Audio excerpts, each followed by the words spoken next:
Noether's theorem in simple terms. Noether's theorem states that every continuous symmetry of a physical system corresponds to a conserved quantity. Instead of conservation laws being fundamental principles on their own, they are consequences of underlying symmetries in nature. Examples of symmetry leading to conservation laws. 1. Translation symmetry, conservation of momentum. What is translation symmetry? If the laws of physics don't change when you move the entire system to a different location in space, we say the system has translation symmetry. Example. Imagine a frictionless air hockey puck sliding across a perfectly smooth table. The puck moves forward at a constant velocity because nothing about the table changes as you shift the entire system left or right.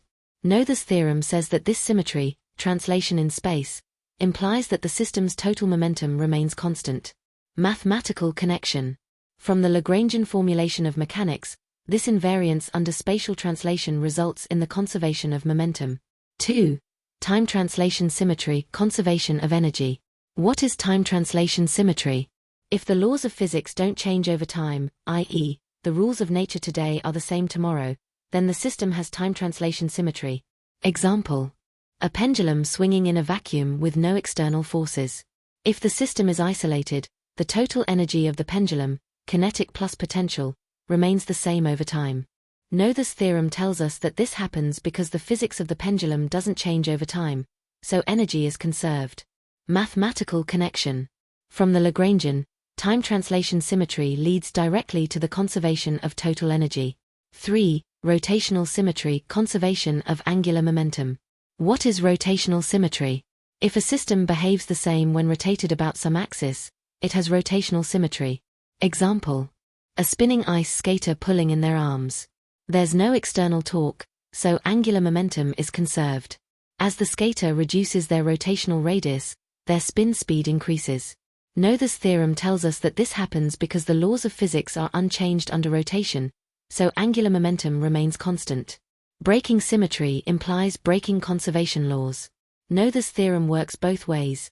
If a system lacks a symmetry, then the associated conserved quantity may no longer hold. Example. Expanding universe and energy conservation. The universe is expanding at an accelerating rate. This expansion stretches light waves, reducing their energy over time. This is called redshift. This means that the total energy of the universe is not conserved in the traditional sense. Why? Because the expansion of space breaks time translation symmetry. Since the structure of the universe changes with time, the assumption that the laws of physics remain unchanged over time no longer holds perfectly. This was a shocking realization for early 20th century physicists. They had assumed conservation of energy was an absolute principle, but Noether showed that it only holds when time translation symmetry is present. The big takeaway. Noether's theorem reveals that conservation laws are not independent truths but rather consequences of deeper symmetries. If a symmetry holds, something is conserved. If a symmetry is broken, the associated conservation law may no longer apply.